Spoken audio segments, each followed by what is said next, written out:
Ja, lass uns anfangen.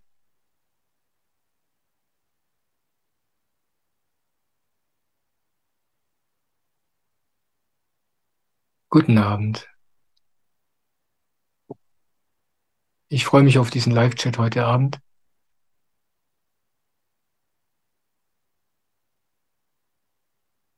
Falls ihr mich noch nicht kennt, ich mache Videos über mein Leben und über das, was ich so erlebt habe in diesem Leben mit meinem Meister, mit meinem Guru. Und ich beantworte Fragen hier im Live-Chat. Wenn du welche hast, kannst du gerne deine Frage in den Chat der Übertragung auf YouTube schreiben und dann wird Zwanzi deine Frage vorlesen und ich werde sie beantworten. Und zwischendurch werde ich auch Fragen vorlesen, die mich für diesen Chat über E-Mail erreicht haben. Ja, und sonst beantworte ich Fragen in meinen Videos. Darüber findet ihr Informationen in der Beschreibung dieser Übertragung. Ja, und jetzt freue ich mich. Svante, gibt es denn schon was, was du vorlesen könntest? Ja, da gibt schon was. Ja, wunderschön. Strange Bob schreibt Guten Abend, liebe Gemeinde. Guten Abend. Schön, dass du da bist. Und Sunny schreibt Danke, Michael, dass du da bist. Satsang mit dir mag ich besonders gerne. Derzeit ist starke Unruhe, Retraumatisierung von der Kindheit durch einen sogenannten narzisstischen Partner. Hast du einen Tipp? Danke.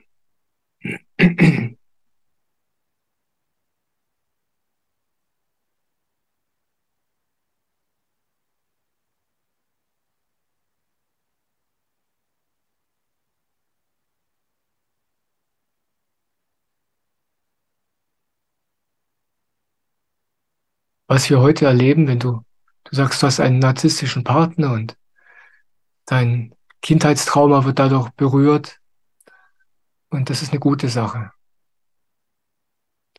Ja, wir tragen diese alten Dinge, mit denen wir in der Kindheit nicht umgehen konnten, mit uns ein Leben lang herum, ohne wirklich damit in Berührung zu sein. Ich habe das auch.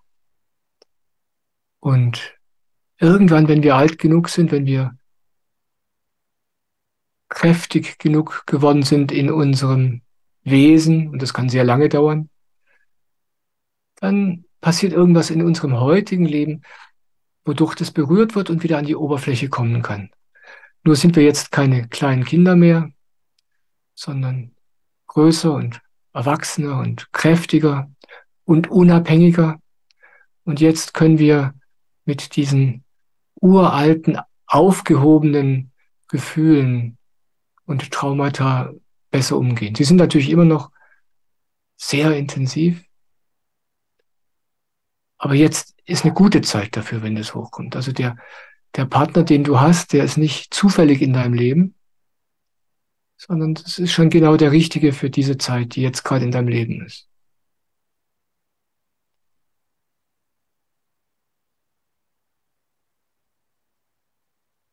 Und es braucht deine ganze Aufmerksamkeit.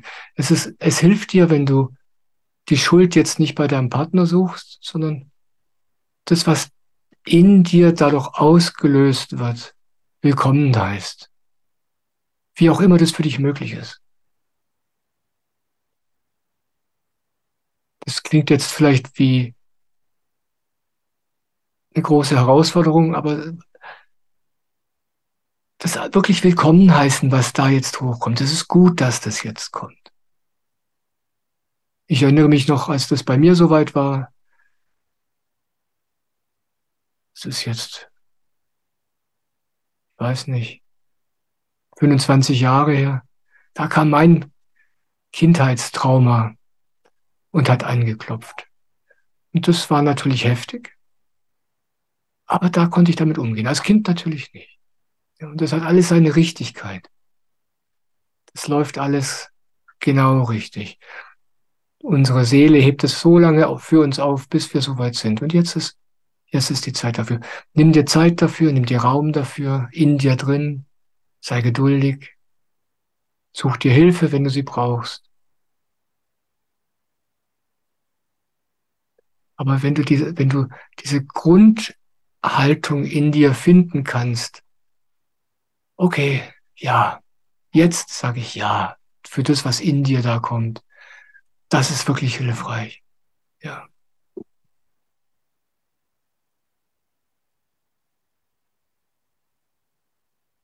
Und es ist meine Erfahrung mit meinem Trauma und mit anderen intensiven Erlebnissen in meinem Leben, wenn sowas dann angetickt wird und aufgeweckt wird, dann fühlt sich unglaublich groß an. Es fühlt sich dann für uns heute so an, wie wir uns damals als Kind gefühlt haben. Ja, damals blieb die Welt stehen für uns. Aber jetzt sind wir groß und wir haben mehr Möglichkeiten. Und meine Erfahrung ist, es vergeht relativ schnell, ein paar Jahre. Und man verdaut es und verarbeitet es. Und dann beginnt ein neues Leben. Ein Leben ohne dieses schlafende Trauma. Ja. Für mich war das ein Wendepunkt in meinem Leben, ein wirklich guter Punkt, ein fruchtbarer Punkt. Ja. Und wenn du das so sehen kannst, dass nichts verkehrt ist, sondern dass das jetzt richtig was Gutes ist, das ist auch hilfreich für dich. Ja. Und fokussiere dich auf dich, nicht auf den Partner. Der ist gerade überhaupt nicht wichtig. Vielleicht gibt dir das ja irgendeine Art von Inspiration, die dir in deiner Situation hilft. Und ich kenn's und du bist nicht allein. Danke für deine Frage. Maike, woran hast du das gemerkt, dass du mit der Verarbeitung fertig warst? Kamen dann keine Themen mehr oder wie war das? Man ist mit der Verarbeitung eigentlich nie wirklich fertig. Ja, man trägt bestimmte Dinge immer mit sich rum. Das ist wie, ich habe, ich bin als Kind immer hingefallen, immer am gleichen Berg bin ich runter zum Spielplatz gerast und jedes Mal, wenn ich das gemacht habe, bin ich hingefallen, immer aufs gleiche Knie und die Narbe habe ich heute noch. Die wird nie weggehen. Ja. Und das ist mit diesen inneren Narben auch so. Aber wie kann ich das beschreiben? Sie werfen uns dann nicht mehr um. Ja, der, der überwältigende Schmerz, der ist irgendwann ruhig geworden und wird einfach geliebt und es wird einfach stiller. Und dann gibt's immer wieder so Situationen in meinem Leben, wo ich merke, ja, ja, das bin ich, das kommt von da. Aber es hat keine Brisanz mehr. Es macht mir keine Angst mehr. Ich werde davon immer noch beeinflusst gelegentlich, aber ja, ich bin nicht mehr verkrüppelt. Ja, ich bin dran gewachsen und habe eine Narbe. Ja, ich humple sozusagen. Aber das ist okay.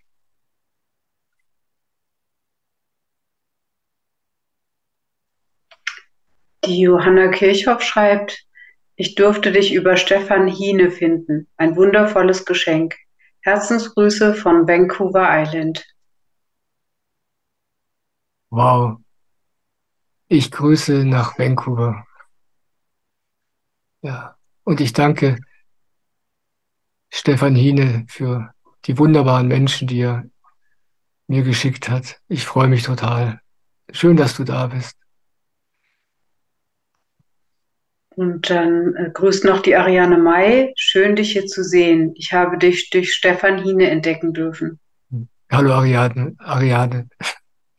Ja, auch an dich ein herzliches Willkommen. Und Narasimha schreibt, Hi Michael, hier erscheint tiefe Verunsicherung und große Schuldgefühle. Kannst du etwas dazu sagen? Danke. Ist das derselbe Mensch, der eben die Frage gestellt hatte mit dem Trauma?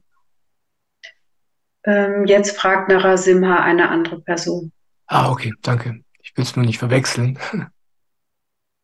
Dann lest die bitte nochmal vor. Hier erscheint tiefe Verunsicherung und große Schuldgefühle. Kannst du etwas dazu sagen? Oh ja, da kann ich was dazu sagen. Das sind meine Freunde. Ja, Schuldgefühle, Verunsicherung.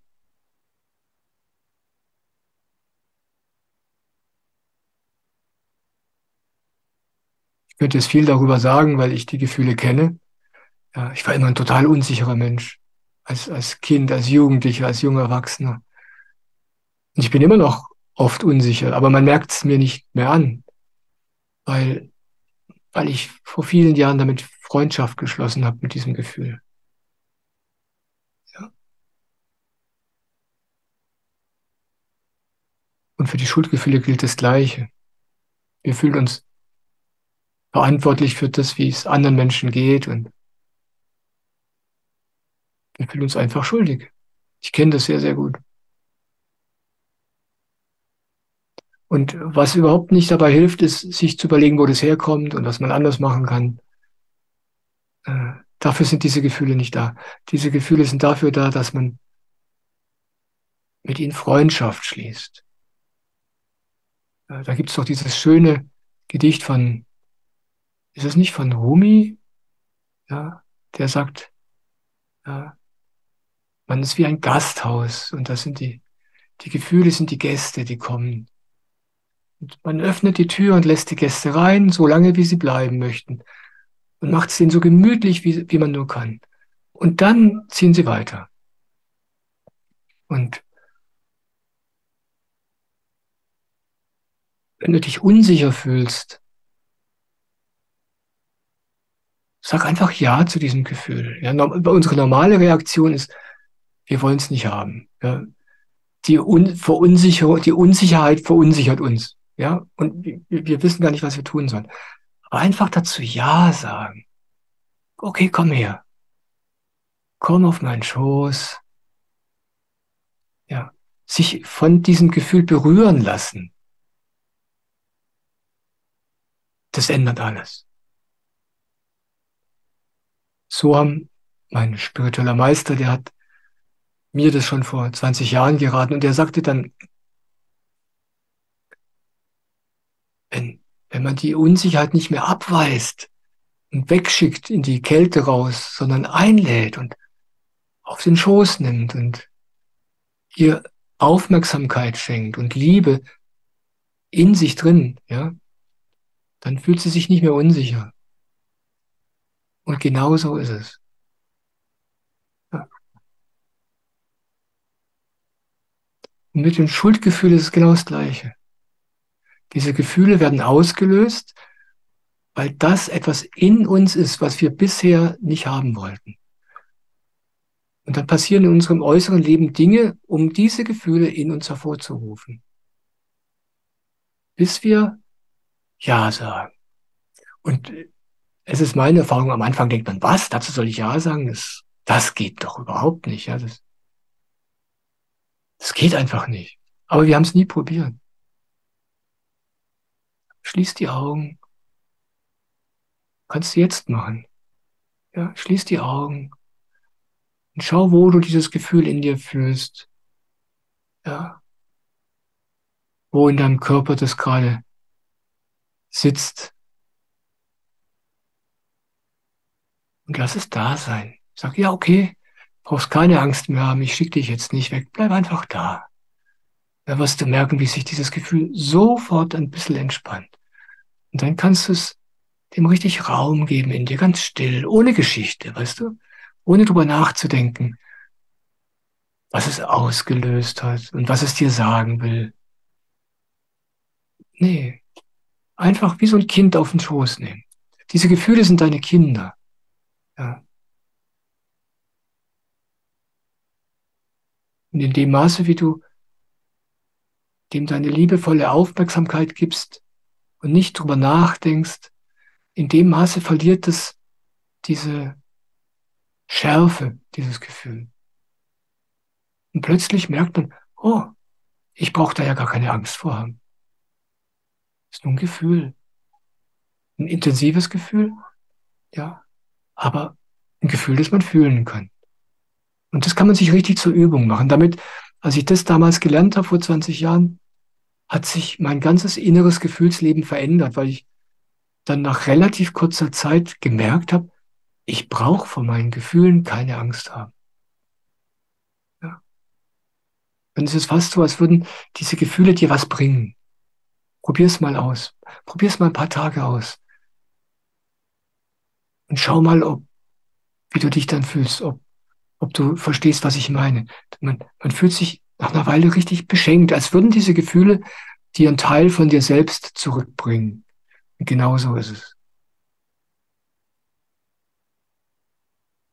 Und sei geduldig mit dir selbst.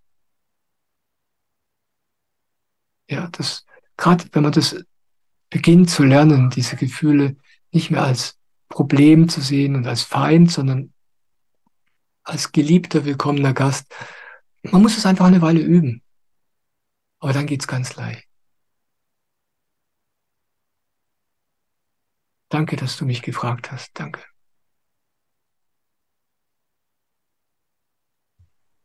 Ella Bella schreibt, Hallo du liebe Seele, wie gehe ich mit dem Widerstand um, mit dem, was ist? Danke. Eine wunderschöne Frage. Ja. Zunächst mal mit viel Geduld. Weißt du, wir sind so aufgewachsen, wir kennen nichts anderes. Ja. Alle Menschen leben im Widerstand mit dem, was ist. Alle, bis auf 1%. Ja. Und das machen wir schon seit Generationen. Ja, eigentlich seit Anbeginn der Menschheit. Und jetzt sind wir in einer Zeit auf diesem Planeten, wo wir entdeckt haben, oh, das geht ja auch anders. Und deswegen brauchen wir in erster Linie mal Geduld. Ja, man liest dann spirituelle Bücher oder hört schlaue Menschen, die sagen, nimm alles an und das ist auch eine gute Idee. Ja, das ist wirklich der Schlüssel zum Glück. Swamiji, mein Guru, hat neulich gesagt, wenn der Mensch lernt, alles zu akzeptieren, verschwinden all seine Probleme. Und er meint es genauso. Und das ist meine Erfahrung, es ist genauso. Es stimmt. Wenn du zu allem Ja sagen kannst, dann ist das Leben so anders, so leicht, so schön. Können sich die Menschen, die nicht Ja sagen, gar nicht vorstellen. Die sagen, nee, ich kann nicht Ja sagen, dann geht mein Leben den Bach runter. Aber das Gegenteil ist der Fall. Und das hast du irgendwo gehört. Du spürst auch, ja, das ist eine gute Idee. Aber deswegen geht der Widerstand nicht weg. Und meine Empfehlung ist, fang ganz klein an. Ja? Mach das jetzt nicht so als neue Lebensart, das geht nicht. Ja? Es ist ja so, das ist wie so eine Gewohnheit, weißt du? Diese Gewohnheit, zu allem Nein zu sagen, alles abzulehnen. Und dann kann man mal mit ganz kleinen Dingen anfangen und an denen üben, zu denen Ja zu sagen. Zu dem, was dir gerade das Leben auftischt. Einfach zu dem Ja sagen. Irgendwas passiert, ja, dir fällt ein Hammer auf den Fuß und anstatt jetzt drüber zu fluchen und dich als doof hinzustellen und den Schmerz nicht haben zu wollen, denkst du, ah, es tut weh, dazu könnte ich jetzt Ja sagen. Ja, oder du machst was Dummes, du kochst und verschüttest was. Ah, okay.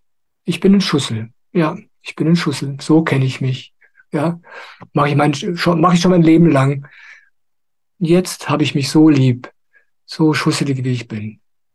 Fang mit den Kleinigkeiten an, die sich ganz im Alltag von selbst ergeben und dir eine Gelegenheit geben, dieses Ja-Sagen zu üben.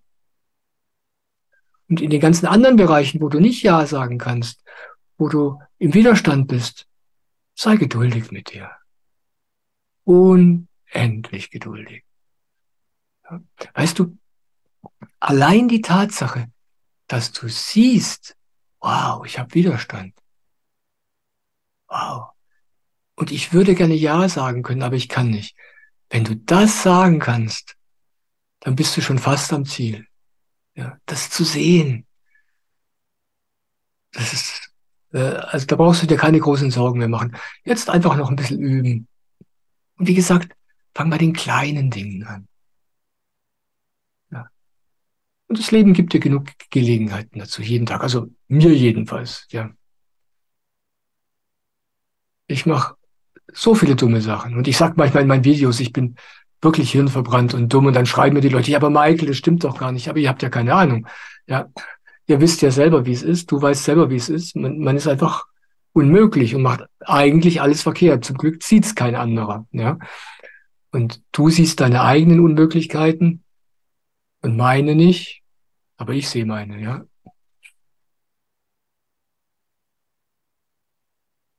Ja, also in den Bereichen, wo du im Widerstand bist, sei geduldig mit dir. Hab dich lieb, so wie du bist, mit deinem Widerstand.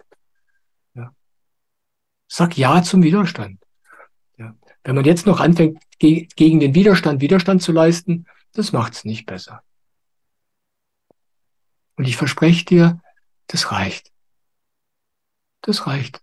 Das geht ganz allmählich immer weiter. Diese Akzeptanz in den ganz kleinen Dingen, die breitet sich immer weiter aus, unaufhaltsam. Das ist meine Erfahrung. Und es dauert nicht lang. Danke für deine Frage.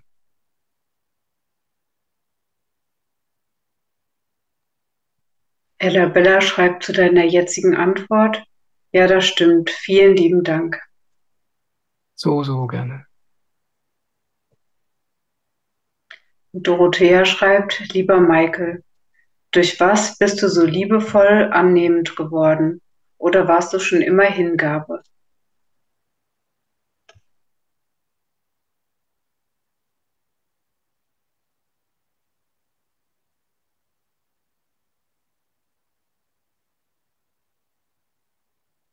Berührt mich jetzt sehr.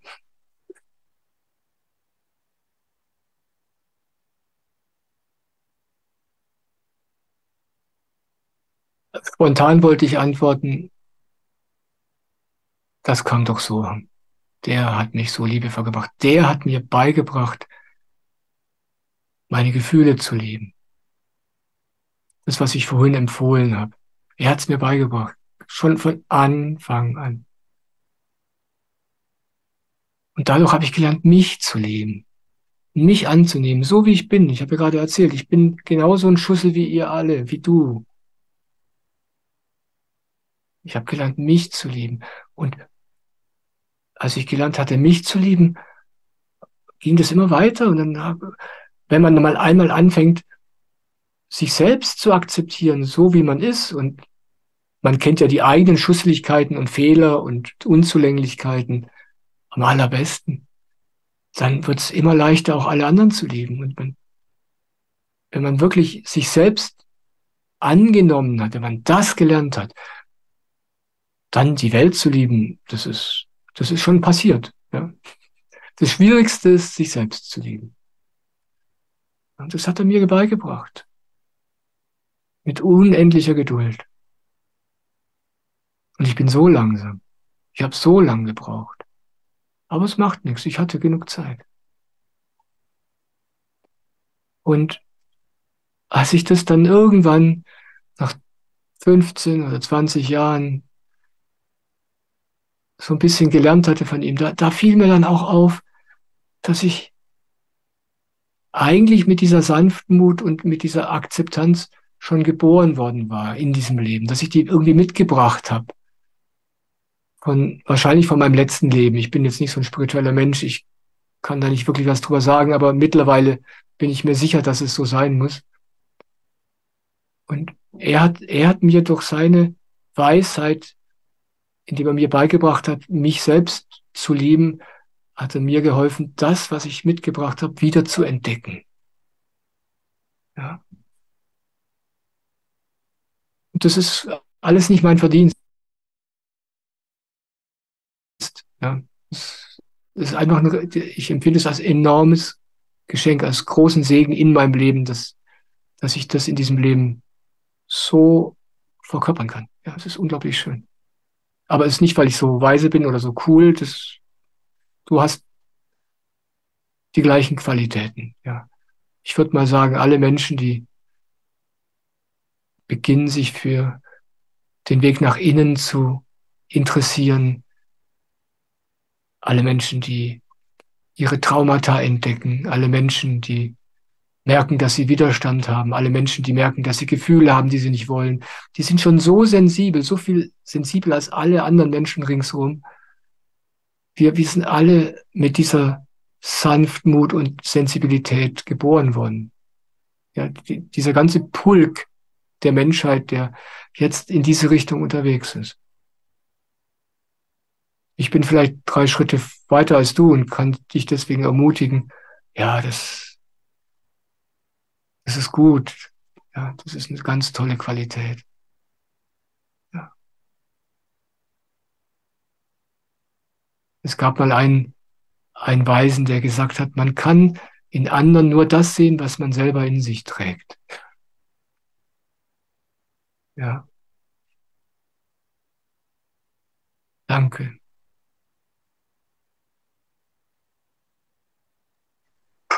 Anwil schreibt, bin gerade in einer psychosomatischen Tagesklinik. Stärkt das Ego oder ist es gut für den Erwachensprozess? Ach, mach dir überhaupt keine Gedanken darüber, was das Ego stärkt. Wirklich nicht. Wir haben diese seltsame Vorstellung, wir müssten bestimmte Dinge tun oder bestimmte Dinge vermeiden, um ja das Ego nicht zu stärken. Aber, aber der Teil in uns, der über diese Sache nachdenkt und sich darüber Sorgen macht, das ist natürlich das Ego. Ne? Denk nicht drüber nach, ja. Wenn dir das gut tut, dann sei dankbar für diese Klinik. Ja. Nimm einfach alle Hilfe an, die du im Leben bekommen kannst, damit es dir leichter wird und damit du es einfacher hast. Das ist alles eine Hilfe. Wir brauchen es uns nicht schwer machen. Ja, und du brauchst auch nicht gegen dich selbst kämpfen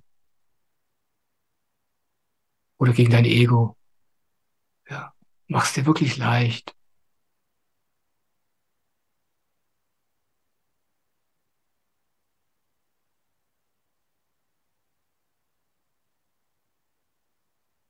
Und manchmal habe ich das Gefühl, dass wenn es um Spiritualität geht, dass dann bestimmte Dinge, dass man so tut, als würden die dazu nicht passen. Ja, wenn man psychische Probleme hat oder eine Therapie macht oder Psychopharmaka nimmt oder vielleicht in einer psychosomatischen Klinik ist oder, aber das ist alles Unsinn. Ja. Wir sind Menschen, wir haben all diese Herausforderungen und du kannst jede Hilfe annehmen, die es gibt. Ja. Dafür ist sie da. Ja. Mach dir keine Gedanken wegen deinem Ego, überhaupt nicht. Ja.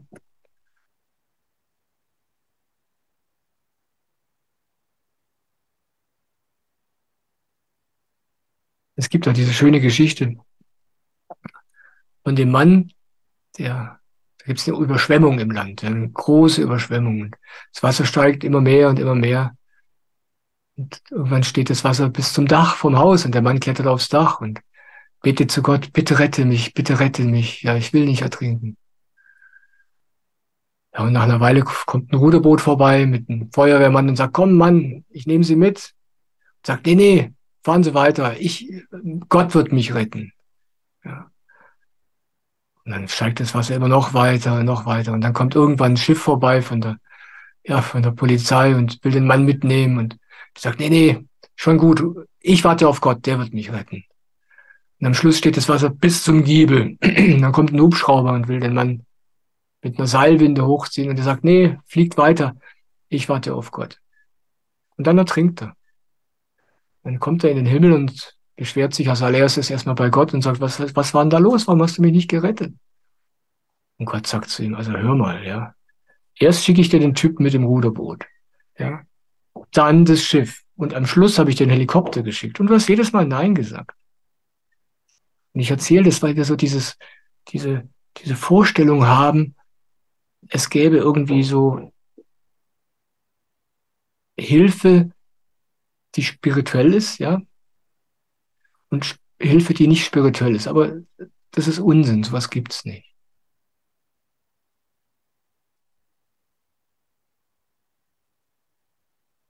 Mach's dir leicht. Sag ja zu der Hilfe, die du bekommst. Ich finde das super. Ja, so eine psychosomatische Klinik, die gibt dir eine Verschnaufpause, die gibt dir so einen kleinen Ort, wo du mal ein bisschen ausruhen kannst. Für ein paar Stunden.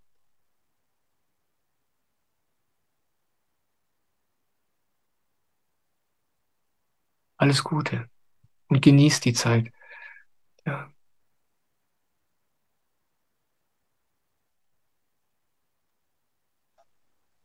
Narasimha fragt, wie komme ich von Schuld und Selbsthass zu Mitgefühl? Das scheint fast unmöglich. Das ist auch unmöglich. Ja. Kein Mensch sagte, du solltest von Hass und Schuld zu Mitgefühl kommen. Hass war das, ne? Hat er gesagt? Ja. Es geht nicht darum, von Hass und Schuld zu Mitgefühl zu kommen. Ja. Wenn Hass da ist, dann sei mit dem Hass. Ja. Das ist ja gerade das, ja.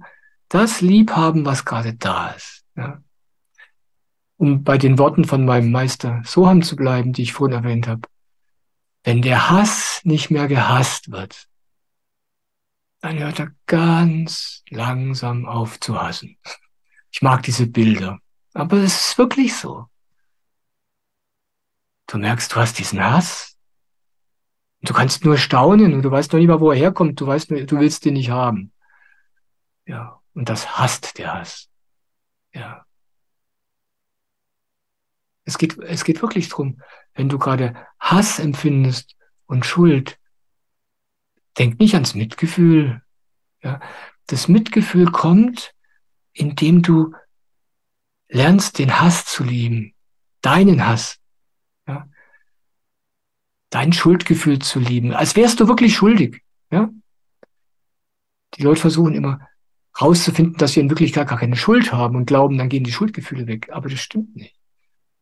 Fühle diese Gefühle als wärst du wirklich so. Als wärst du wirklich schuldig. Ja. Lad sie ein und fühl die Gefühle durch und durch. Hab Mitgefühl mit dir selber. Hab Mitgefühl mit diesen Gefühlen. Sei für diese Gefühle da, als wärst du deren Mama. Keine Mutter würde je ihr Kind wegschicken, egal wie es sich aufhört. Und so gehst du mit diesen Gefühlen um. Du lernst das Mitgefühl durch diese Gefühle, durch nichts anderes. Mitgefühl ist kein Ideal, das man irgendwie entdeckt und lernt. Mitgefühl ist ein Resultat davon, dass man ganz langsam beginnt, sich selbst so zu lieben, wie man ist. So wie du. Mit Hass, mit Schuldgefühlen, mit all dem menschlichen Zeugs. Ja. Und wir haben gelernt, wir sollen anders sein. Ja.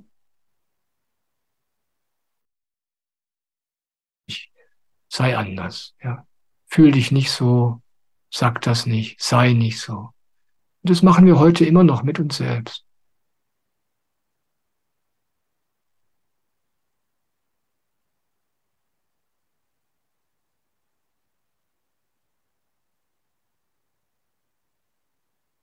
Und das ist wie so eine Kehrtwende, weißt du? Als würdest du in dir drin stehen bleiben und zum ersten Mal diese Gefühle, die in dir sind, überhaupt mal anzuschauen, denen ins Gesicht zu schauen. Ah, okay. Ja, okay. Kommt her. Ja. Hab Mitgefühl mit dem Hass. Hab Mitgefühl mit der Schuld.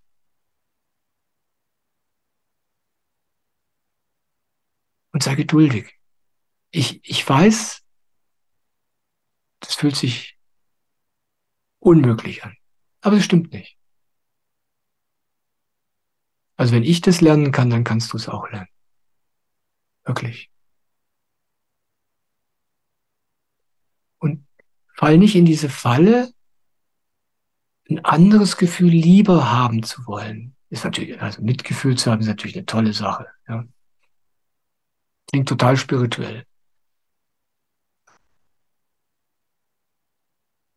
Ich kann mich an einige Satzangs von meinem Meister Soham erinnern.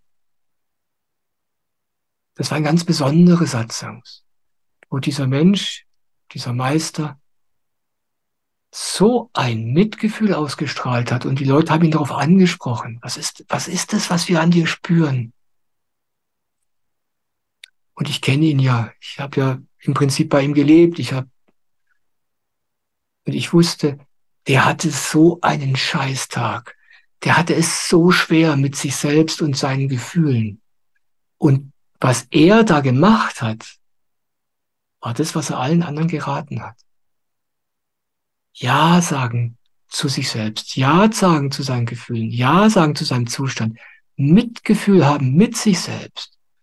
Und von außen hat keiner diese schwierigen Gefühle gesehen, zu denen er innerlich Ja sagt. Von außen hat man nur dieses Ja gesehen, dieses Mitgefühl, das er seinen eigenen Gefühlen gegenüber praktiziert hat. So entsteht Mitgefühl. Nur so. Das ist der natürliche Weg. So passiert's. Ja.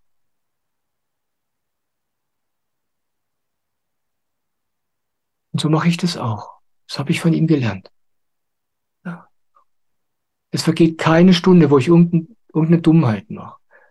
Ja, so kenne ich ihn, den Michael. Ja,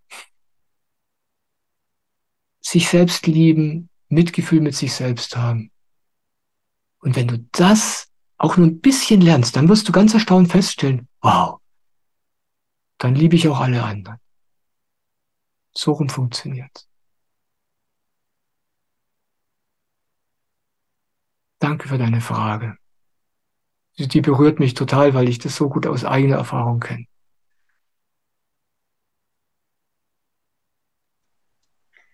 Cornelia schreibt, lieber Michael, könntest du bitte etwas zum jetzigen Moment bzw. zur Präsenz sagen?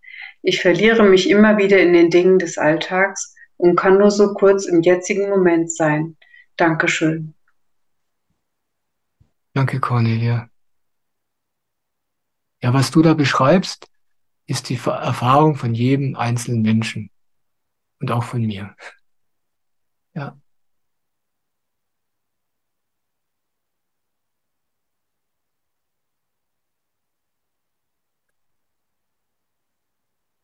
es ist so, es ist nicht möglich, im Moment zu bleiben.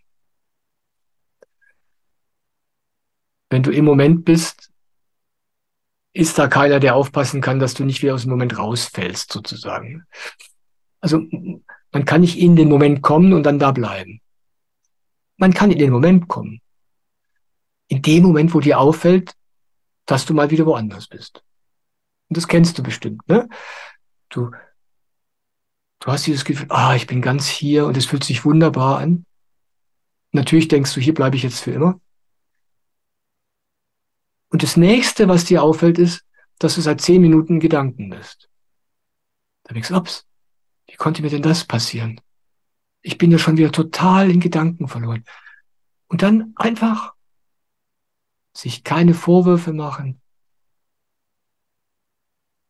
Einfach so gut man eben kann zurück zum Moment kommen. Das ist uns möglich. In diesen Momenten, wo es uns auffällt. Und nur in diesen Momenten. Und das wird dann immer mehr zur Gewohnheit. Es gibt 2 Sachen, die man machen kann, damit man mehr und mehr im Moment ist. Das eine ist, dass man zu allem Ja sagt, wie es ist. Das, was wir in diesem Live-Chat jetzt schon mehrfach angesprochen haben.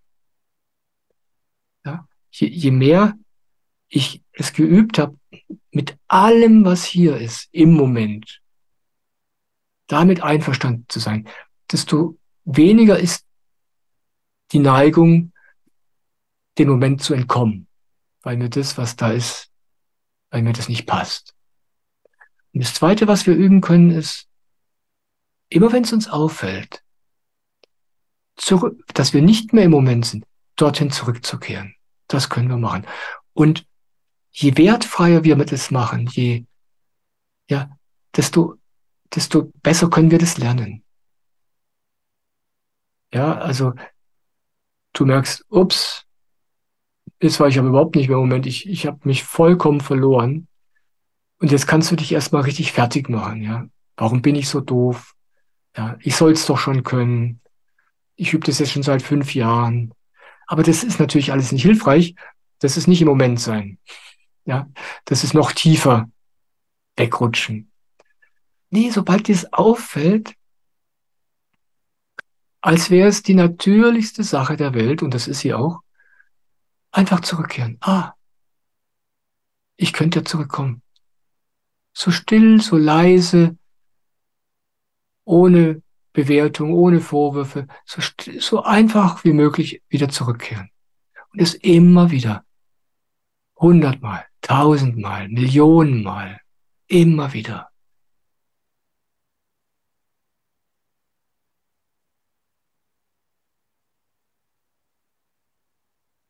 Weißt du, wir tun so, als wären wir blöd, als wäre es das im Moment sein die natürlichste Sache der Welt. Und wir denken, alle anderen können es, nur ich nicht. Stimmt doch, oder? Aber ich sagte es vorhin schon, wir lernen hier etwas, was wir noch nie zuvor gelernt haben, was wir noch nie zuvor ausprobiert haben. Seit Hunderten von Leben, vielleicht schon sogar seit Tausenden von Leben, haben wir das Gegenteil geübt. Und die gesamte Gesellschaft, alle Menschen um uns herum, bestärken uns immer im Gegenteil. Und bisher war es so, dass nur ganz wenige Menschen auf der Erde, immer nur so ein paar, welche, die sich vollkommen zurückgezogen hatten von dieser Welt, die so verrückt ist, die, die haben das dann irgendwie nach Jahrzehnten des Übens gelernt. Aber der Rest des Planeten war schon immer so. Und jetzt leben wir in einer Zeit, das ist dir vielleicht gar nicht klar, in was für einer unglaublich, ungeheuerlich gesegneten Zeit wir leben. Wir leben jetzt in einer Zeit, wo das plötzlich möglich wird für Menschen wie du und ich. Hier in der Gesellschaft, die einen Job haben, Familie, Freund, ja, die arbeiten und ganz normal sind. Plötzlich lernen wir das, was früher nur diese Asketen irgendwo in irgendeiner Höhle, hunderte von Meilen weg von der nächsten Zivilisation gelernt haben. Wir lernen es jetzt mitten im Leben. Und es ist nicht schwer, das zu lernen. Es ist ganz natürlich, das zu lernen. Es braucht nur ein bisschen Zeit. Ein paar Jahre. Ja. Du hast jetzt 100 Leben lang das Gegenteil geübt und in diesem Leben, wenn du jetzt gerade 40 bist, 40 Jahre lang auch das Gegenteil. Und jetzt fängst du zum ersten Mal an, das zu üben. Im Moment sein. Ja. Und bei solchen spirituellen Sachen, da haben wir alle irgendwie so dieses Gefühl, das sollten wir aber eigentlich schon können. Ja, wenn du Klavier spielen lernst, erwartest du nicht, dass du am nächsten Tag irgendeine Sinfonie fehlerfrei spielen kannst. Da weißt du, das dauert Jahre. Aber bei sowas wie im Moment sein oder Ja zu den Gefühlen sagen oder mit sich selbst Mitgefühl haben, da denken wir, ja, warum kann ich das denn noch nicht? Aber das ist eine viel größere und auch eine viel wichtigere Herausforderung als Klavierspielen oder andere Sachen, für die wir uns viel Zeit nehmen. Na, gib dir Zeit. Ja, es ist alles okay. Ja. Dieses ganze Leben ist genau dafür da. Ja, du entdeckst gerade den Sinn dieses Lebens. Lernen im Moment zu sein. Und da entdeckst du dann alles andere, von dem ich immer spreche.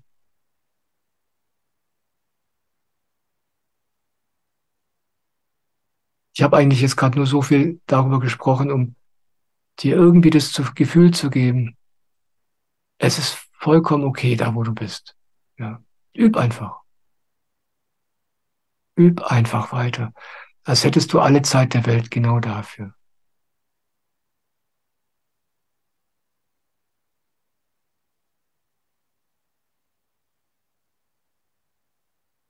Und je geduldiger du mit dir bist, desto mehr bist du im Moment. Und je ungeduldiger du mit dir bist, desto mehr bist du woanders. Und je mehr du dich lieben kannst, auch wenn du nicht im Moment bist, desto mehr bist du im Moment. Und je mehr du das ablehnst, desto mehr bist du wieder woanders. Ja, hab dich lieb, so wie du bist und komm immer wieder hierher zurück und nimm's leicht. Das ist das Schöne an meinem Meister Soam. Das hat er mir seit 23 Jahren beigebracht. Der hat nichts ernst genommen. Es war immer ganz unernst für ihn. Ja. Und das möchte ich gern weitergeben. Danke für deine Frage.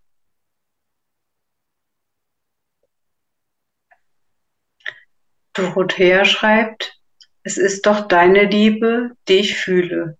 Soam kenne ich nur von Videos. Oder ist es die Liebe, die wir alle in uns haben? Christusliebe? Christusliebe ist ein Name für diese unpersönliche Energie, die fließt, wenn wir leer werden. Ja. Das, was wir normalerweise als Liebe bezeichnen, ist, wenn ein Mann zur Frau sagt, ich liebe dich, und damit meint er, ich finde dich schön oder ich will mit dir ins Bett oder ich will, dass du mich heiratest, irgendwie sowas. Aber das ist ja keine Liebe, das ist irgendein Wollen, irgendein Begehren, irgendein Schönfinden. Aber irgendwann,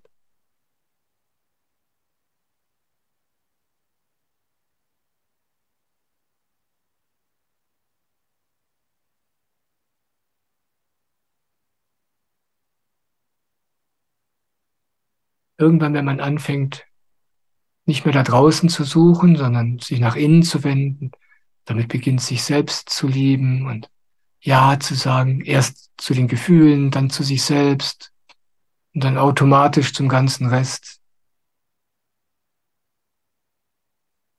In dem Maße, wie wir immer mehr Ja sagen und akzeptieren, in dem Maße verschwinden wir irgendwie. Es klingt jetzt ein bisschen esoterisch, aber vielleicht weißt du, was ich meine.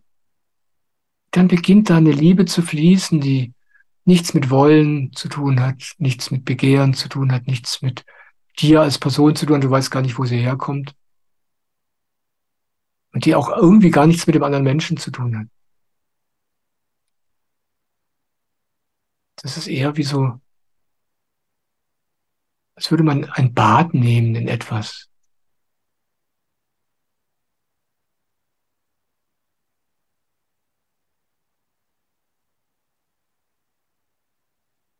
Also es ist auf jeden Fall nicht meine Liebe.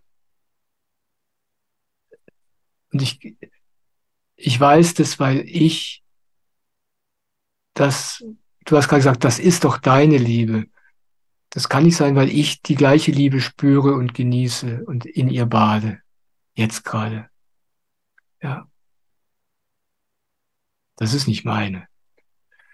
Das ist, ja, Gottes Liebe. Die hat nichts mit mir zu tun.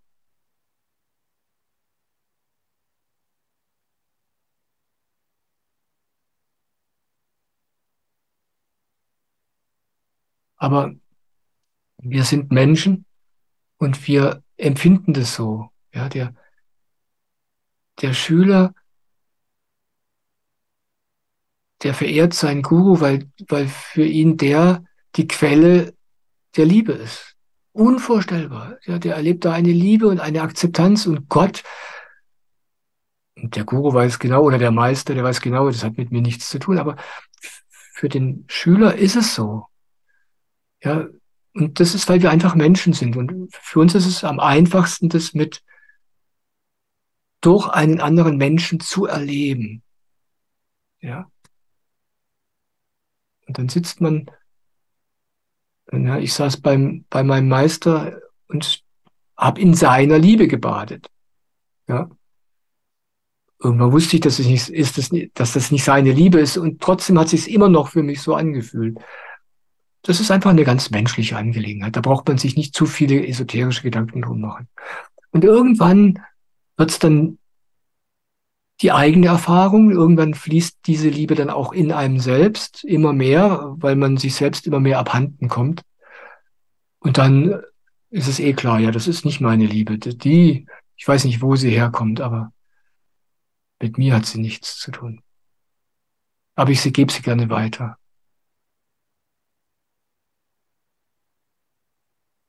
Das ist für mich das Allerschönste. Ich sage am Ende meiner Videos, ich kann gar nicht anders. Ich weiß gar nicht, wieso ich das angefangen habe, aber ich glaube, vom ersten Video an habe ich am Ende gesagt, ich liebe dich. Ja, und ich kann nicht anders. Das ist einfach so. Da sagt jemand, ich liebe dich. Ja, und ich fühle mich da genauso geliebt wie du. Ich habe immer das Gefühl, ich sag's mir selbst. So, genug darüber.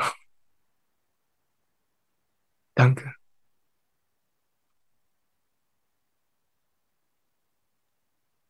Anwil schreibt, okay, danke dir. Ja, die Klinik tut mir schon gut, aber die Energie dort ist auch schwer und anstrengend. Manche haben auch eine sehr aufdringliche Aura. Wie kann ich mich da abgrenzen und bei mir bleiben? Ja, das verstehe ich gut. Ja,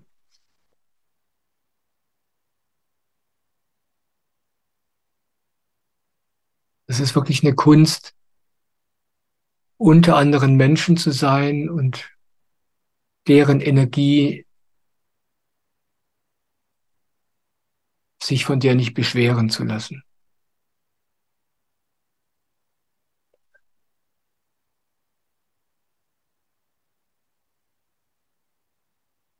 Das ist echt was man lernen muss, damit umzugehen. Ich erinnere mich noch, wie ich das gelernt habe, ganz am Anfang. Es war nicht besonders elegant.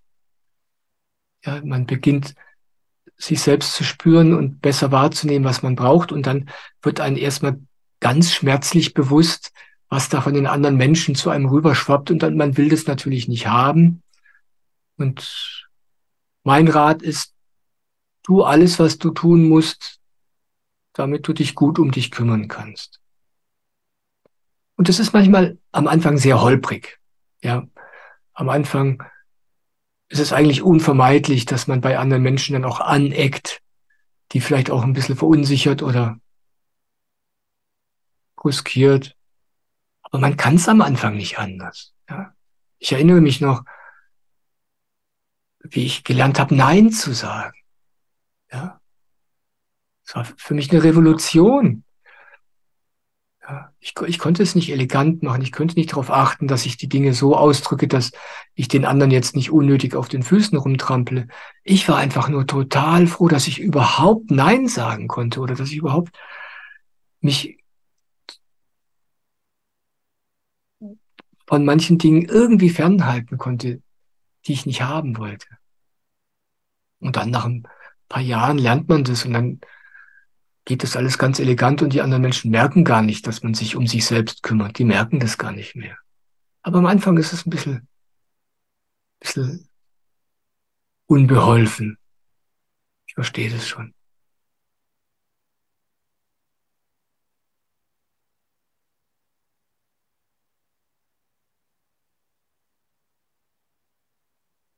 Zwei Sachen helfen da.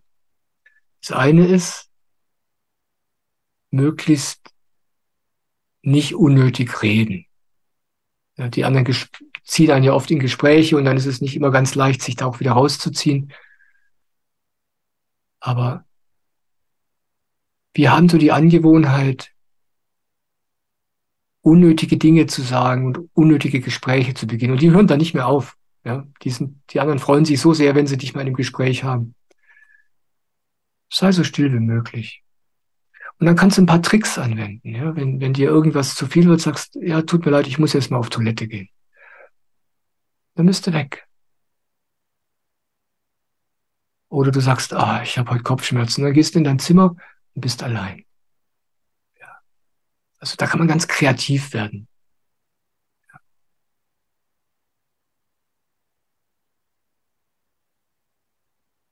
Ich bin in Gesellschaft anderer Menschen.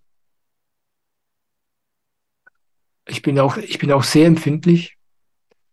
Und ich muss echt gut auf mich Acht geben. Und ich vermeide die meiste Gesellschaft, so gut ich kann, ohne die anderen irgendwie jetzt zu kränken oder zu ärgern.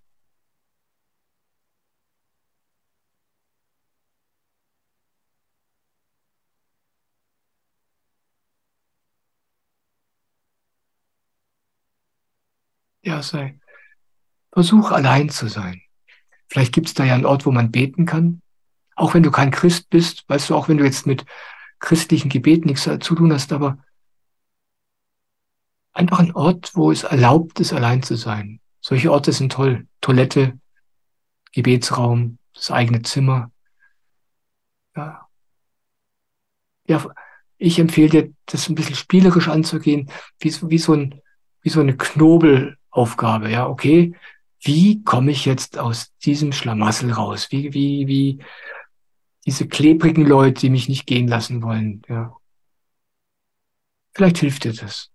Ja, und wie gesagt, es ist am Anfang nicht leicht, diese Herausforderung, vor der du dich gerade gestellt siehst. Ich kenne die auch.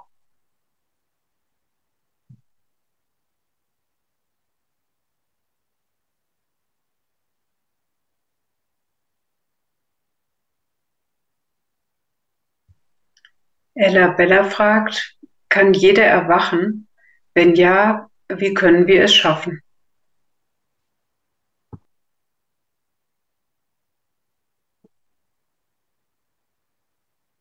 Ja, jeder kann erwachen. Und es ist lustig, dass man das überhaupt sagen muss.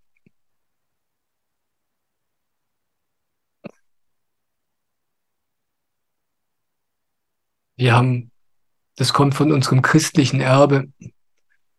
Ich weiß ja nicht, wie es dir geht, aber ich hatte früher immer das Gefühl, also das Jesusbild, was mir von der Kirche vermittelt wurde, diese ganze Art dieser Religion.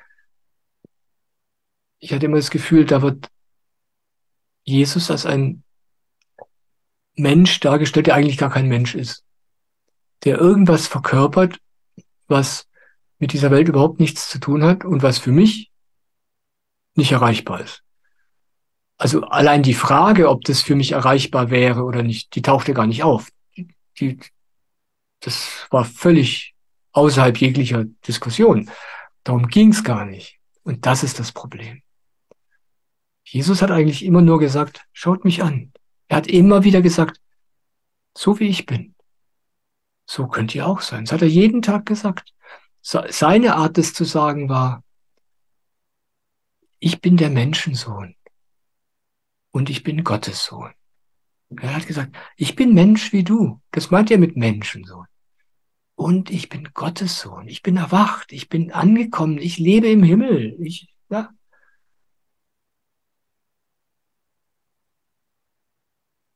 Das hat er den Leuten immer wieder gesagt. Er hat nicht gesagt, ich bin ein toller Heiliger, ich bin einzigartig. Er sagt, nein, ich zeige euch, was möglich ist.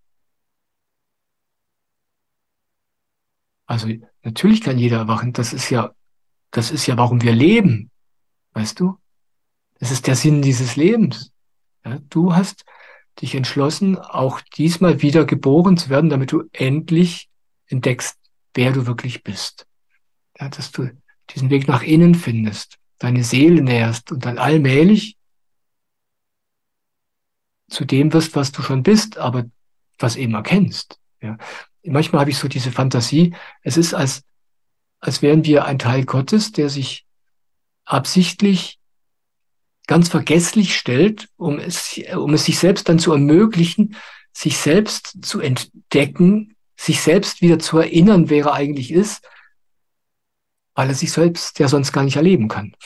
Also so ein ganz lustiges Spiel. Also es kann jeder machen und du fragst, wie kann man das erreichen? Wie kann man das fördern?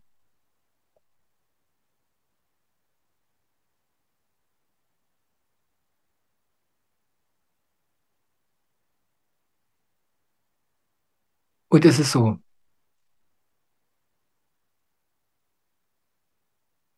ich habe gerade angefangen, Klavier zu lernen, vor 3 Wochen oder so. Vor 3 Wochen ist mir aufgefallen, dass ich seit vielen, vielen Jahren mit einer ganz tollen Klavierlehrerin zusammenlebe und dass die mir doch eigentlich auch Klavierspielen beibringen könnte. Und das mache ich jetzt und ich habe einen Heidenspaß.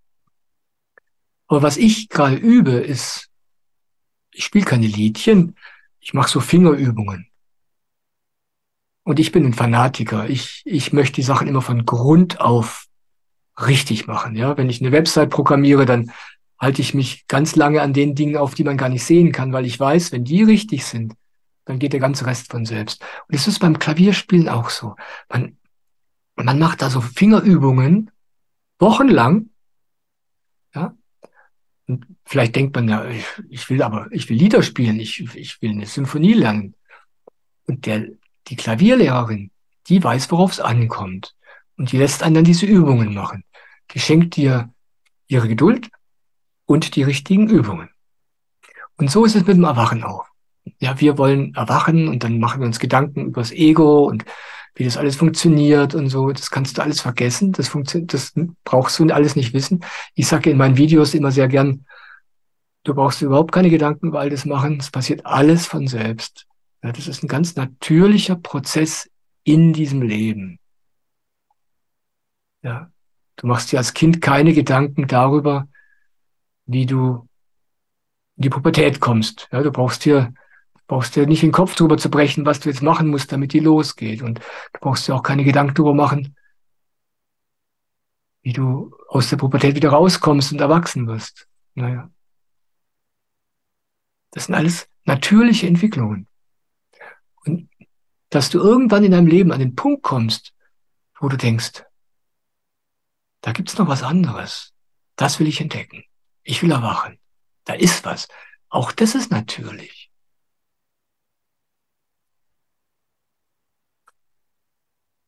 Und trotzdem kann man natürlich bestimmte Dinge tun, um das zu fördern. Aber das sind Dinge, die keiner machen will. Ja, alle wollen immer gleich mit der Sinfonie anfangen. Aber das funktioniert nicht. Und die Leute, die gleich mit der Sinfonie oder mit sehr schwierigen Klavierstücken beginnen zu spielen, die hören sehr schnell mit dem Klavierspielen wieder auf, weil die nämlich sehr frustriert sind. Einfach weil es nicht klappt. Ja. Und ich höre beim Erwachen ist genau das Gleiche. Ja. Alle wollen sich heilig fühlen oder mitfühlend. Wir hatten es ja vorhin von Mitgefühl. Man wird mitfühlend, aber nicht indem man lernt, sich mitfühlend zu fühlen, sondern indem man all die Gefühle liebt, die man nicht haben will, mit dem Mitgefühl haben, dann wird man mitfühlen. Ja. Man übt da sozusagen was man eigentlich gar nicht will.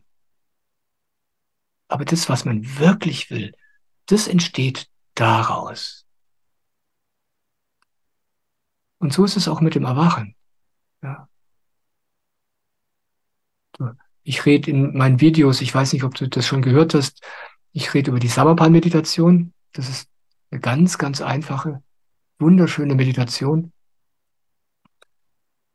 Aber die ist magisch. Aber man weiß eigentlich gar nicht, was man da tut. Man macht einfach eine halbe Stunde jeden Morgen diese Meditation. Man fühlt sich auch nicht besonders heilig. Es wird bei den meisten Leuten auch nicht besonders still. Aber man lernt da was ganz Entscheidendes. Aber das weiß man am Anfang noch gar nicht. Aber ganz allmählich beginnt man sich zu verändern. Das, was du gerne erlangen möchtest, das Erwachen, das Ankommen. Also ich sage immer, Erwachen ist einfach, ja, dieses Erleben, wow, da gibt's noch was anderes. Wow, da gibt's ja eine Richtung, die kannte ich bisher gar nicht. Wow, ich bin ja gar nicht dieser Körper. Das ist relativ einfach, da kommt man sehr schnell hin. Aber dann, dass dieses Leben sich transformiert von einem Leben im Irrenhaus zu einem Leben im Himmel, ja, zu einem Leben ohne Druck, ohne das Gefühl, der Handelnde zu sein, ohne das Gefühl, etwas tun zu müssen, etwas sein zu müssen. Und diese Transformation, die ist eine allmähliche Transformation.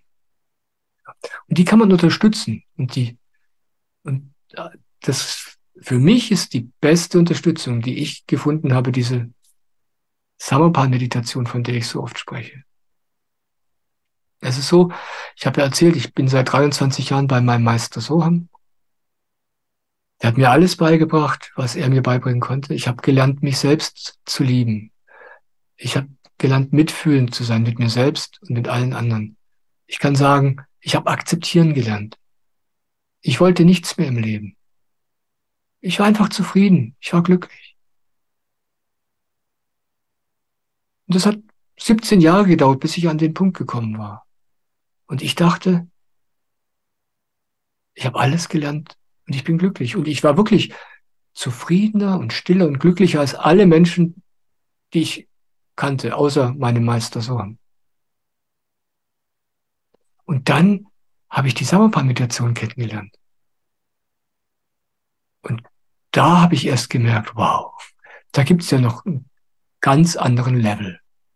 Und seitdem mache ich die. Und seitdem hat sich mein Leben komplett verändert. Aber man übt da was. Und deswegen sagte ich vorhin, das will keiner machen. Ja. Alle wollen immer gleich sich toll fühlen. Aber es ist nicht der Weg. Man muss seine Hausaufgaben machen. Ganz geduldig. Jeden Morgen. Und der Rest passiert dann wirklich von selbst. Ich könnte jetzt eine Stunde lang über die Meditation sprechen, aber ich glaube, das sprengt jetzt den Rahmen. Ich habe darüber ein paar Videos gemacht. Du kannst mir auch schreiben, dann mache ich noch mal eins drüber, wenn du möchtest. Aber ich glaube, für einen Live-Chat soll das erstmal genügen. Aber danke für die Frage. Das ist eine tolle Frage.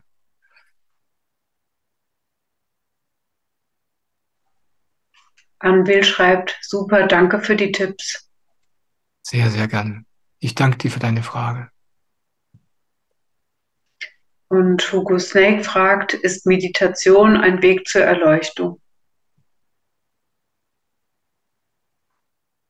Meditation? Also erstmal muss man darüber sprechen, was man mit Meditation eigentlich meint. Wenn ich von Meditation spreche, meine ich die Samarpan-Meditation. Und die ist einzigartig, weil das die einzige Meditation ist, die ich kenne, wo man wirklich überhaupt nichts tut und auch nichts will. Ja, man setzt sich hin, schließt die Augen und dann geht man mit seiner Aufmerksamkeit hier an die oberste Stelle des Kopfes. Und das ist ganz lustig, wenn man das machen will, wenn man mit seiner Aufmerksamkeit dorthin geht, da hoch, dann geht es nur, wenn man nicht denkt. Dann ist man für eine Sekunde oder zwei da oben und dann merkt man, wie man mit der Aufmerksamkeit wieder ein Stockwerk tiefer gerutscht ist und da denkt man dann. Und dann geht man mit der Aufmerksamkeit wieder da hoch. Und dann merkt man, ja, ich kann das da oben aber nur spüren, wenn ich meine Aufmerksamkeit jetzt mal nicht auf meine Gedanken richte. Und die Gedanken, alles, was hier ein Stockwerk tiefer ist, ja, auf der Ebene des dritten Auges, das ist das, was wir wollen und was wir nicht wollen und was wir werden wollen. Leuchtet zum Beispiel. Ja. Und diese Meditation ist ein Weg, um all das loszulassen. Samarpan heißt Hingabe. Sich hingeben, ganz und gar hingeben. Nichts wollen. Das geschieht, wenn man dieses scheinbar so einfache mit der Aufmerksamkeit hier hochgehen. Wenn man das tut. Das geht nur, wenn man sich wenigstens für eine halbe Sekunde lang ganz kurz mal hingibt.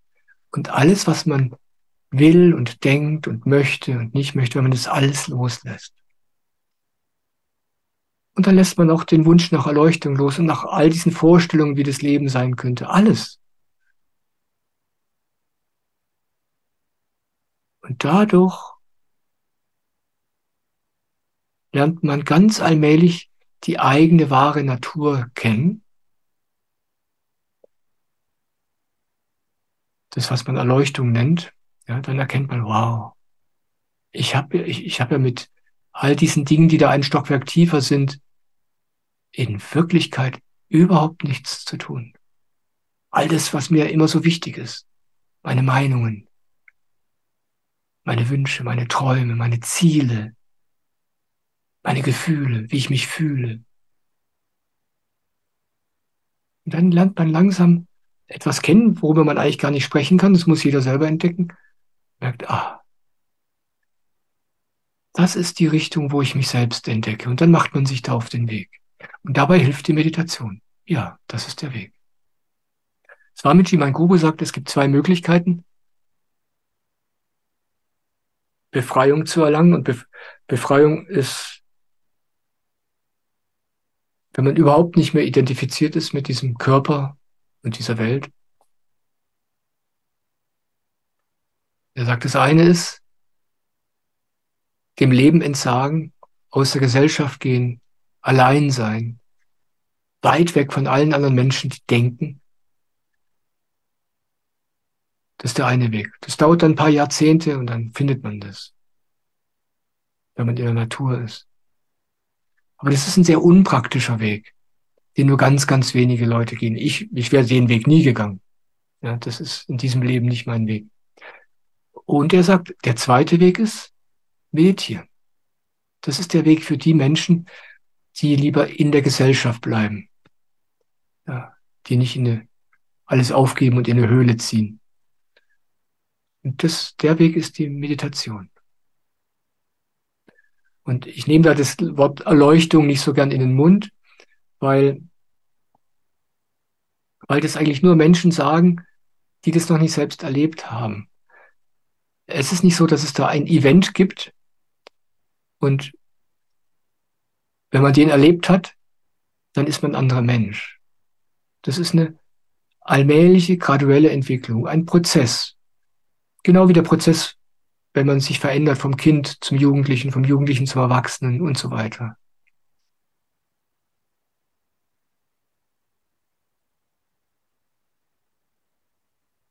Ich sage das lieber, dass die Meditation ein Weg ist, um die eigene wahre Natur zu entdecken. Und je mehr das geschieht, desto mehr transformiert sich das Leben. Und es beginnt mit etwas, was man Erleuchtung nennen könnte, dieses erste Erkennen, wow, da gibt's wirklich noch was anderes.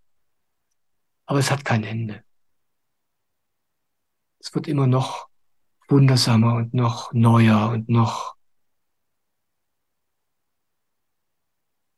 musst du selbst rausfinden. Danke. Danke für deine Frage.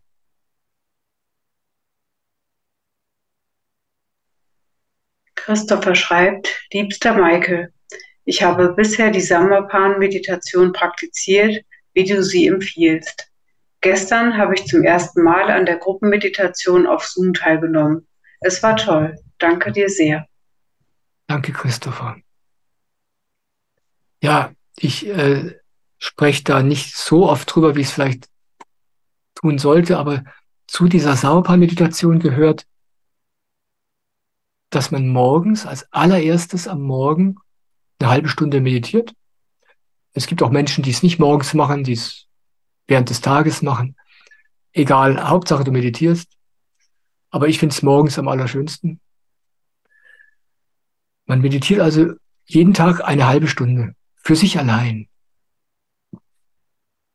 Und dann soll man aber auch einmal in der Woche zusammen mit anderen meditieren. Die gemeinschaftliche Meditation. Und das ist ein ganz anderes Erlebnis. Und beides ist wunderschön, aber auch beides hat eine ganz andere Energie. Und ich erlebe das so, wenn ich mit anderen Menschen meditiere, dann hat es eine ganz andere Qualität. Es ist herausfordernder und schöner gleichzeitig. Und manchmal meditiere ich hier mit meiner Frau alleine zusammen, wenn niemand sonst da ist.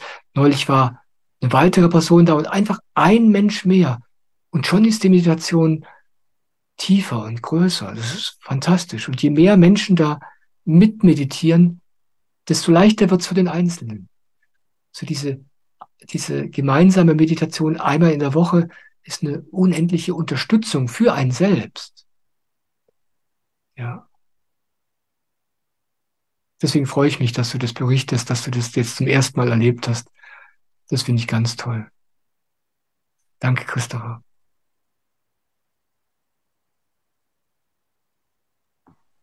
Und ich habe eine Frage, die ich schriftlich bekommen habe, die würde dazu passen. Swantje, die will ich kurz reinschieben. Einen Moment.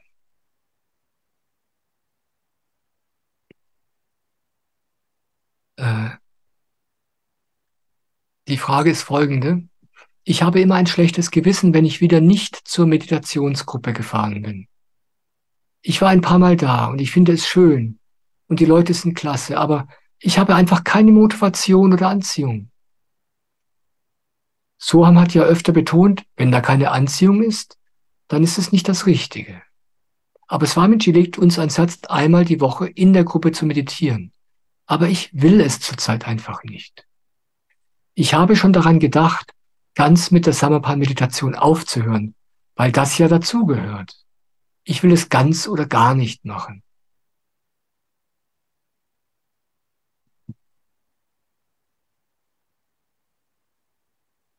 Ja, ich möchte kurz dazu was sagen, weil es gerade so schön dazu passt.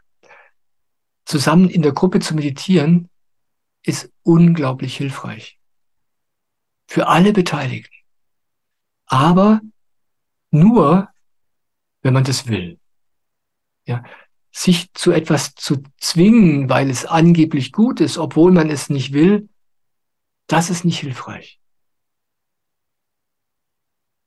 Wenn du dazu keine Lust hast, ist meine Empfehlung, tu es nicht. Ja?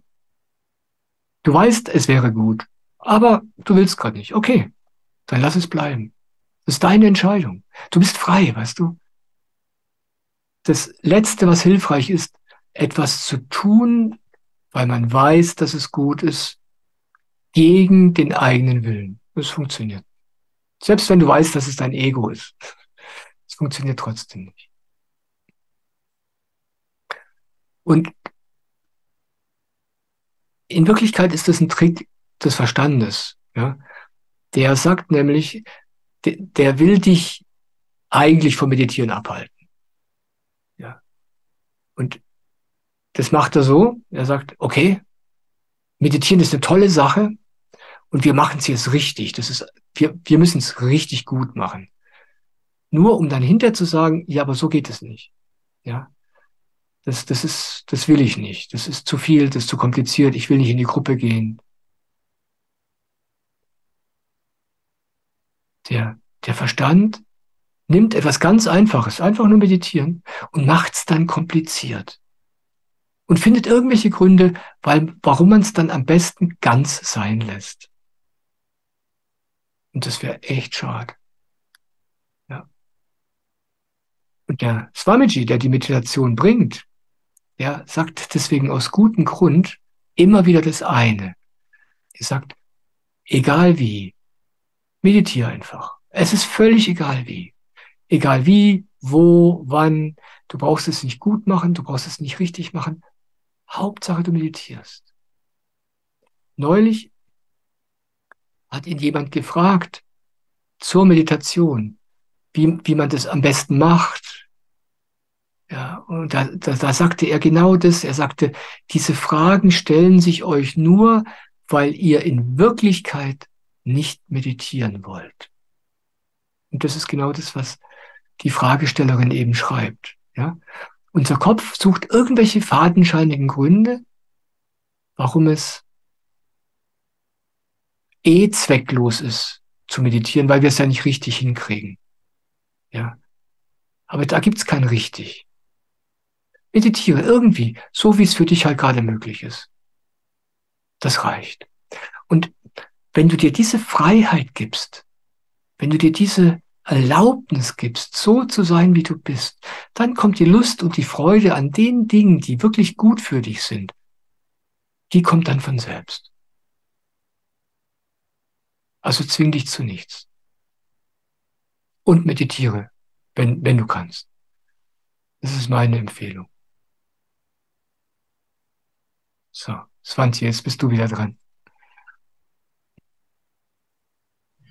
Anbi schreibt, die Medi finde ich auch spannend. Hab gelesen, dass es da eine Einweihung gibt. Finde das ein bisschen gruselig. Was ist das genau? Ja, ich weiß, es klingt total gruselig.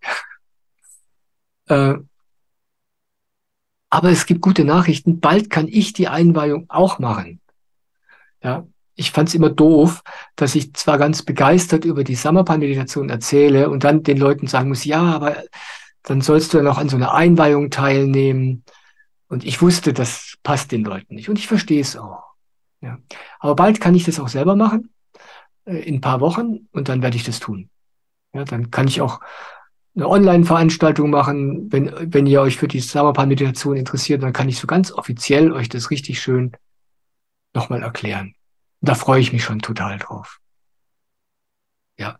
I- Diese, diese Einführung in die Samarpan-Meditation, es ist keine Einweihung, es hat nichts mit Weihe zu tun, es ist eigentlich eine Informationsveranstaltung. Und die ist im Grunde total harmlos. Und ich habe die schon oft mitgemacht, das erste Mal vor 6 Jahren. Ich weiß noch ganz genau, wo es war. Es war ganz toll, war eine wunderschöne Veranstaltung. Aber ich bin da hingekommen, der, der Soham hatte mit Swamiji zu tun, dann kamen so ein paar Leute von Swamiji zu uns in den Satsang und dann haben wir bei Soham im Satsang diese Einführung erlebt und es war einfach eine total tolle Sache. Ja. Und es war im Prinzip bei uns zu Hause im Satsang und deswegen war das für uns überhaupt nicht gruselig. Ja. Und deswegen kann ich auch sagen, das ist eine ganz harmlose, schöne, interessante Sache. Da wird erzählt, wo die Meditation herkommt, ja, wie das Swamiji die bekommen und gefunden hat. Und da wird einfach nochmal kurz drüber gesprochen, was da wichtig ist und hilfreich und was nicht, ja, wie das Ganze so funktioniert. Eigentlich eine ganz einfache Sache. Aber ich verstehe auch, ja, wenn du hörst über die Samarpan-Meditation von mir oder jemand anderem und dann wirst du zu irgendwelchen Leuten geschickt, die du nicht kennst. Das klingt so nach, als würdest du Mitglied in irgendeinem Verein werden müssen oder so, ja. Das stimmt natürlich alles nicht. Aber wie gesagt, ich verstehe das. Und wenn dir das unangenehm ist, bei irgendwelchen Leuten dazuzuhören, die du nicht kennst, wart einfach noch ein paar Wochen und wenn du magst, dann kannst du an mir zuhören. Und ich freue mich schon total drauf, meine erste Einführung in die Samarpan-Meditation anzubieten. Ja, danke. Ella Bella schreibt, ja, sehr gerne. Habe die Meditation schon ein paar Mal probiert. Jedoch morgens schaffe ich es nicht. Abends komme ich eher zur Ruhe und mache meine Gefühlsübungen. Also für mich ist es so.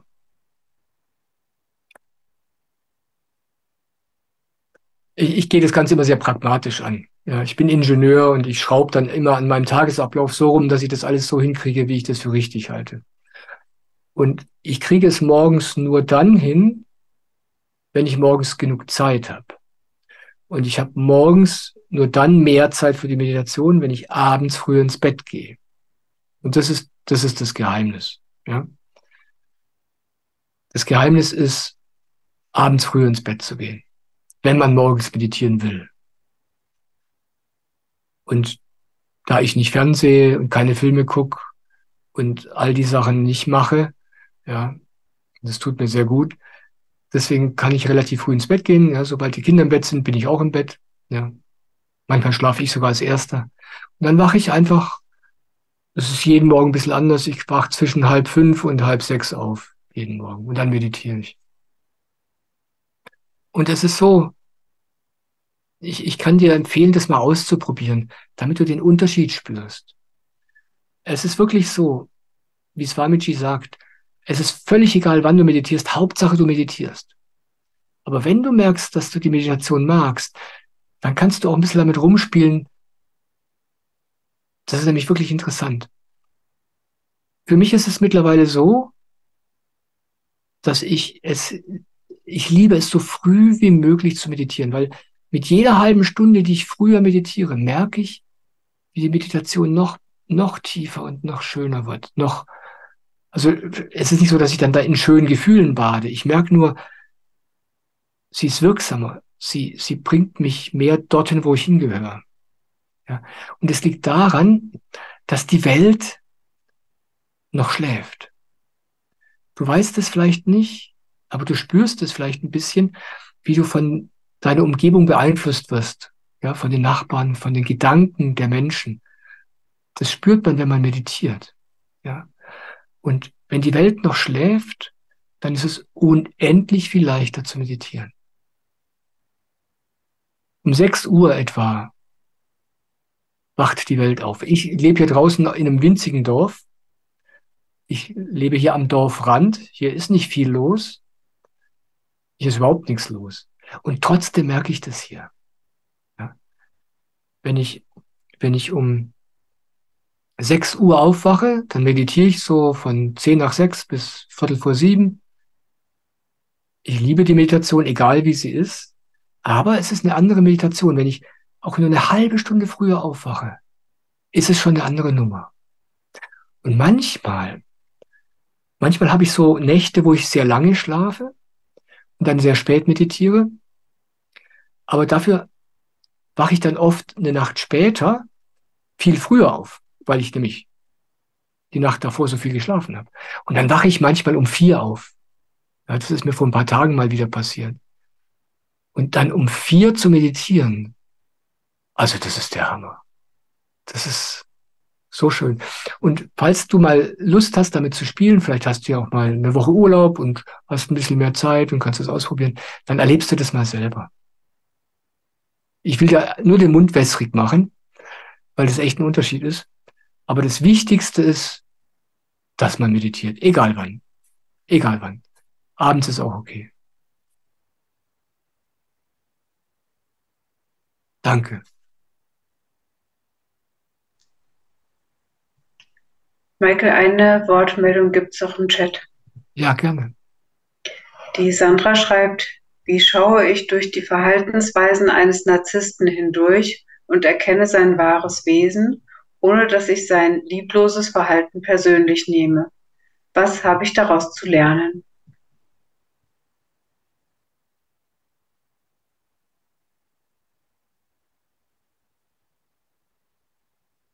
Also, wenn du versuchst, den Narzissten zu durchschauen dann bist du ihm eigentlich schon auf den Leim gegangen. Ja? Deine Aufmerksamkeit gehört zu dir. Und dir geht es wahrscheinlich darum, wie du mit der Situation mit so einem Menschen umgehen kannst. Wie du die Situation handeln kannst, dass es dir gut geht. Und das Entscheidende dafür ist, dass deine Aufmerksamkeit bei dir ist. Dass du spürst, wie du dich fühlst. Dass du spürst, wozu du Energie hast und wozu nicht. Wenn deine Aufmerksamkeit bei dir ist, dann kann dir eigentlich nichts geschehen, ob der andere ein Narzisst ist oder nicht. Wenn du aber die Neigung hast, dass deine Aufmerksamkeit woanders ist, beim anderen, und das ist das, was wir natürlich alle gelernt haben, ja, dann ist es schwer. Aber die Lösung ist immer die gleiche. Deine Aufmerksamkeit gehört zu dir, in dich hinein. Und das heißt überhaupt nicht, dass man den anderen Menschen dann komplett ignoriert und mit keinem Menschen mehr spricht. Das meine ich überhaupt nicht damit. Ich meine damit, anstatt deine Antennen beim anderen zu haben und rauszukriegen, wie fühlt er sich jetzt, was will denn der jetzt, ja, was macht er denn jetzt wieder? Das ist der falsche Weg, das ist die komplett falsche Richtung. Spür dich. Wie geht's mir? Was will ich gerade? Wie fühle ich mich denn gerade? Und dann kannst du mit dem anderen Menschen viel besser tanzen, weil du weißt, was du willst, weil du weißt, wie du dich fühlst. Das brauchst du dem anderen auch überhaupt nicht sagen. Der andere braucht es nicht wissen. Du musst es wissen. Und ein Mensch, der narzisstisch veranlagt ist, der hilft uns dabei, weil es eigentlich unmöglich ist, mit so einem Menschen umzugehen. Ja, die sind so raffiniert. Ich meine, die können nichts dafür. Die wissen davon meistens auch gar nichts. Das ist halt deren Veranlagung. Aber eigentlich ist es hoffnungslos. Das Einzige, was hilft, ist, dass du das lernst, was du bisher noch nie gelernt hast in deinem Leben, deine Aufmerksamkeit bei dir zu lassen. Egal, was der andere probiert. Weißt du, das ist ein Narzissmus, da geht es darum, dass der andere deine Aufmerksamkeit an sich bindet und ihn nicht mehr von sich weglässt. Davon lebt der. Und deswegen ist es so eine tolle Hilfe, genau das zu lernen. Aber das Grundproblem hat nichts mit dem Narzissten zu tun. Das Grundproblem ist, dass wir alle nie gelernt haben, mit unserer Aufmerksamkeit bei uns zu sein. Wir lernen immer auf andere zu achten, auf andere Rücksicht zu nehmen. Und das ist ja auch nichts Verkehrtes. Aber zunächst mal muss ich wissen, was ich brauche, wie es mir geht. Ich kann mich am besten um mich kümmern, weil ich am besten fühlen kann, wie es mir geht. Ja. Und wir sind deswegen so eine kranke Gesellschaft geworden. Jede Gesellschaft ist in dem Sinne krank, weil keiner sich um sich selbst kümmern darf. Das wird uns schon als Kind ausgetrieben. Und jeder kümmert sich immer um den anderen. Und das können wir nicht, weil wir nicht wissen, wie der andere sich wirklich fühlt. Aber wir probieren es. Ja, und deswegen sind wir so eine neurotische Gesellschaft. Wir haben also nie gelernt, wir durften es nie lernen, uns selbst zu fühlen. Das ist das Grundproblem. Das hat mit dem Narzissten überhaupt nichts zu tun. Mir ist es völlig egal, ob jemand narzisstisch ist oder nicht. Das ist mir völlig egal. Das tangiert mich überhaupt nicht. Ich fühle mich. Und nur wenn du das nicht kannst, dann sind solche Leute ein Problem. Und das ist eine tolle Alarmglocke. Eine tolle Hilfe, das zu lernen, bei ihr zu bleiben. Das dient dir dann überall, nicht nur bei diesem einen Menschen, es dient dir überall in deinem ganzen Leben, in jeder Beziehung. Alles wird einfacher, wenn du lernst, deine Aufmerksamkeit bei dir zu behalten und dir keine Gedanken darüber zu machen, was der andere von dir denkt, was der andere von dir will, was der andere über dich sagt und all diesen ganzen Blödsinn. Ja, danke für deine Frage. Das ist ein tolles Thema, da könnte ich jetzt auch ewig drüber sprechen, aber das soll reichen für heute Abend. Ich würde dir gern zum Abschluss noch die Dankes aus dem Chat vorlesen. Oh, wir sind schon wieder durch. Ach, die Zeit. Ja, bitte, sehr, sehr gerne. Das freut mich. Die Dorothea schreibt, super, ich freue mich auf deine Einweihung. Ah, toll. Ich freue mich auch. Und Anwil bedankt sich von dir. Danke. Und Karin Anna, danke dir, Michael, für dein Sein. Oh, danke für dein Sein. Ich freue mich, dass du da bist und ich freue mich, dass ihr alle da seid. Es ist so eine Freude. Und Martin schreibt, danke sehr, lieber Michael, für deine liebevollen Impulse zur Selbstliebe, Akzeptanz, Annehmen all unserer Gefühle, so wertvoll.